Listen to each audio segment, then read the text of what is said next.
Well, can you imagine where I just came back from? Hint, hint, hint. No, it's not this guy. It's his cousin. I came back from watching Supergirl, and I've got a spoiler-free review for you here. First and foremost, I loved it. It was such a great time. I really do not understand why it's getting so much hate online. I feel like people are just nitpicking the shit out of this, like we always do with properties, but this one in particular, and I always feel like it's crazy honestly, that the majority of female led movies are the ones that get shit on. Like, come on, man. The comic community needs to step up. Cinema, like the freaking film critics, the cinephiles, stop being assholes, dude. The movie was fun. It is supposed to be an adaptation of Supergirl, the Woman of Tomorrow. It's not a complete transition, but it nails the majority of it and such fun ways. We have Supergirl played by Millie Alcock, who kills it. I loved every part of her. Did I say Bart? Every part of her performance and as Kara Zor-El, a young 23-year-old with tremendous PTSD, and she's dealing with it, which I feel in a way anybody of her age would do. Self-harm, going to red planets, getting fucked up, wallowing in that self-pity, in depression, and finding a way to deal with it, right, through alcohol. And avoiding that which is currently best for her, which is her cousin Superman, who's a complete opposite of hers. Now, you follow her throughout the movie dealing with this, right? And then she's got a companion that she meets along the way, Eve Ridley, a little girl. That's her sidekick. They've got a great rapport. Does she get a little annoying at times? Yes, but she's also a kid. She's supposed to, all right? That's her whole thing. We also have Jason Momoa killing it as Lobo. Was he needed for the movie? No. He was shoehorned in from the story that did not include him.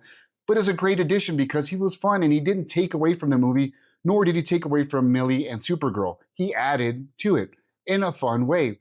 Again, Marvel movies do this shit all the time with cameos here and there, and that's okay. And this is coming from an MCU guy, but I'm not just an MCU or DC guy. I'm a comic guy. I love all properties, and I'm going to judge them all fairly and have in the past. Um, Prior to Gunn taking over, the DC was shit. The Snyderverse was trash. I don't give a fuck what you say. It was trash. The best thing that come out of that was Batflick. We had a horrible interpretation from Henry Cavill as Superman. Yeah, I said it. Dude looked the part, but never, ever acted the part. His Clark was never on point. His Superman was never on point. But, and then we had Wonder Woman, who we already know the situation with her now. She killed in the first movie. Great presentation. And that's it. That's literally it. All the other movies were trash. The one exception before Gunn that is, I think, needs to be absorbed into Gunn's verse and easily can be, would be Blue Beetle. That was the highlight of the DC prior to Gunn taking over. It is. If you want a comic book movie, that shit was fun. But I digress. Back to Supergirl. We're in the right direction, right? If you were expecting it to be on par with Superman, it's hard. That movie is beautiful. It is a comic book come to life. This is something different because Supergirl is not Superman. Once again, it's a female, it's a girl, it's a young girl dealing with shit. And she's got her best friend Crypto, the only lifeline she has left from Argo. And he's in a situation, right? And you know, as much as I love Crypto, Crypto does steal the scenes. Gracefully, willingly, I love Crypto. That's no shade to him. But they take him out of the equation, and we see what that love drives her to do. And that then she grows this rapport with Ruthie, and again, it starts making sense, right? The story was well paced, in my opinion. You can't really compare these to other movies. Like every movie is its own thing, but the pacing for what's going on, I thought was on par. We had some great action scenes, a lot of nice humor. It was what it needed to be. Now, it wasn't perfect by any means. The bad was bad ish. All right, we got a very bland ass villain in Creme de la Creme. He was generic. He was nothing fucking about it. Um, like really nothing that was intimidating about him whatsoever.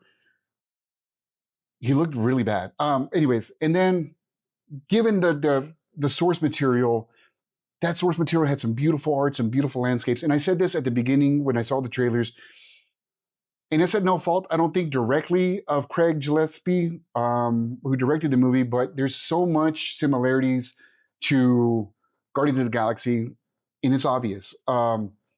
Maybe that's because of gun. Who knows? But they could have shaped that up. They could have used the colors and these different worlds that we saw in World of Tomorrow and really changed the pace of that. Really made a different type of movie. And I think that's the only drawback. Those two drawbacks for me are the only takeaways. Like, I really wasn't going in here expecting to love the movie. I thought it was going to be okay, and I was going to watch it because it was a comic property, but it was fucking fun.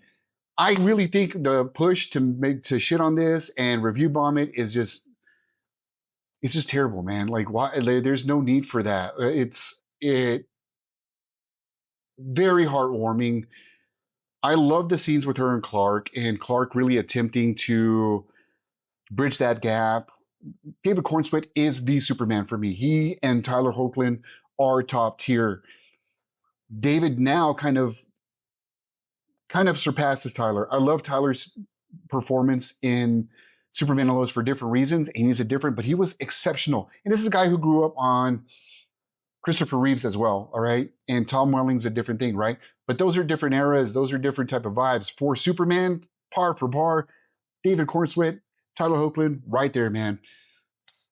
But those are awesome scenes. There were some really heart wrenching scenes and emotions coming from all the flashbacks on Argo, um, which lead into why Kara is the way she is, right? And that's how she's dealing and why she's pushing herself away from Clark and the good things, because that's typically what people do in that situation.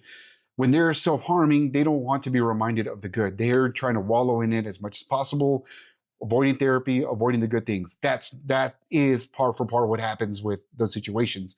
Um, but yeah, it had what we wanted, man. Great actors, great story, awesome action scenes, and it didn't rely too much on what could have been fails with heavy speed motions and heavy fly motions. The flying scenes I thought were great. The fight scenes themselves, like Kara was throwing down. Kara was throwing down. I loved it. I loved her wit. I love the version that they gave us of her. Lobo needs to happen some more. I don't think as far as his own movie, but I love him as a cameo.